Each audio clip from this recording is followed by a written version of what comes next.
Bismillahirrahmanirrahim. Assalamualaikum warahmatullahi wabarakatuh. Pada kesempatan kali ini kita akan belajar di kelas 7 bab yang pertama, yaitu materi lebih dekat dengan Allah Subhanahu wa Ta'ala yang sangat indah namanya. Adapun submateri yang akan kita bahas adalah iman kepada Allah Subhanahu wa Ta'ala. Nah, tetapi sebelumnya, bagi kamu yang belum subscribe, silahkan subscribe dulu ya. Pencet tombol like, kemudian share channel Guru Cerdas, agar channel ini dapat terus berkembang dan memberikan manfaat bagi kita semua. Nah, sekarang kita akan masuk ya. Iman kepada Allah Subhanahu wa Ta'ala. Nah, coba diperhatikan gambar ini. Sebetulnya apa sih yang dimaksud dengan iman? Jadi secara harfiah atau secara bahasa, iman itu berarti percaya atau yakin. Sedangkan menurut istilah, iman itu berarti percaya dan meyakini dengan sepenuh hati, mengucapkan dengan lisan, dan membuktikan dengan perbuatan. Jadi yang namanya iman itu bukan hanya cukup dengan percaya saja, tetapi lisan kita dan perbuatan kita itu mengikuti apa yang kita yakini. Jadi kalau kita percaya kepada Allah, maka kita akan mengikuti apa yang telah Allah firmankan melalui kitab Al-Quran, melalui Nabi Muhammad, baik itu secara lisan atau dengan perkataan kita maupun dengan perbuatan kita.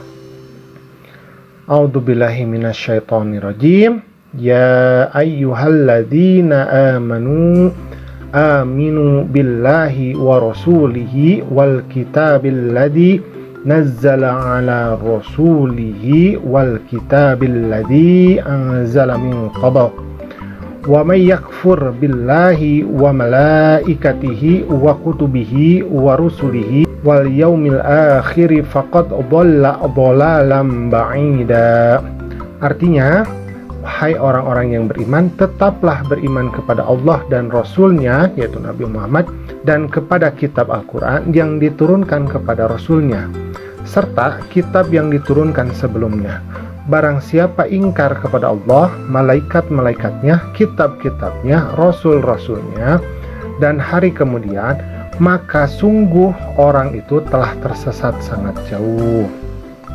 Quran Surat An-Nisa ayat ke-136. Nah, karena itu orang beriman ini memiliki tanda-tanda. Nah, tanda-tanda keimanan dalam diri seseorang ini dapat terlihat dari amal perbuatan yang dikerjakan, karena kepribadian diri seseorang merupakan pancaran dari iman yang ada di dalam diri seseorang tersebut. Jadi kalau misalkan seseorang beriman, maka perbuatannya ataupun lisannya itu akan mengikuti apa yang diimaninya atau diyakininya. Nah, misalkan di dalam hadis Nabi Muhammad SAW dikatakan, iman itu ada 70 atau 60 sekian cabang. Yang paling tinggi adalah perkataan La ilaha illallah, artinya tiada sesembahan atau tiada Tuhan yang berhak disembah itu kecuali Allah. Yang paling rendah adalah menyingkirkan gangguan dari jalanan, dan sifat malu merupakan bagian dari iman. Maka dikatakan bahwa keyakinan itu terpancar dalam perbuatan. Salah satunya yaitu sifat malu, kemudian menyingkirkan gangguan dari jalanan. Nah, perlu diingat oleh kita semua bahwa iman itu kadang-kalanya dia bisa naik, tetapi kadang-kalanya dia bisa turun. Maka perbaharuilah iman kalian dengan La ilaha illallah. Nah, setiap kali iman kita naik, maka kita harus berusaha untuk melakukan ibadah, amal perbuatan soleh sebanyak-banyaknya. Karena kadang-kalanya iman kita akan turun. Nah, ketika kita iman turun, maka kita harus cepat-cepat mengingat Allah, berzikir kepada Allah, La ilaha illallah, ingatkan diri kita bahwa tiada Tuhan selain Allah, agar iman kita yang turun itu bisa kembali naik lagi. Nah, alhamdulillah pembelajaran kita pada kesempatan kali ini sudah selesai. Terima kasih ya sudah mau menyimak. Assalamualaikum.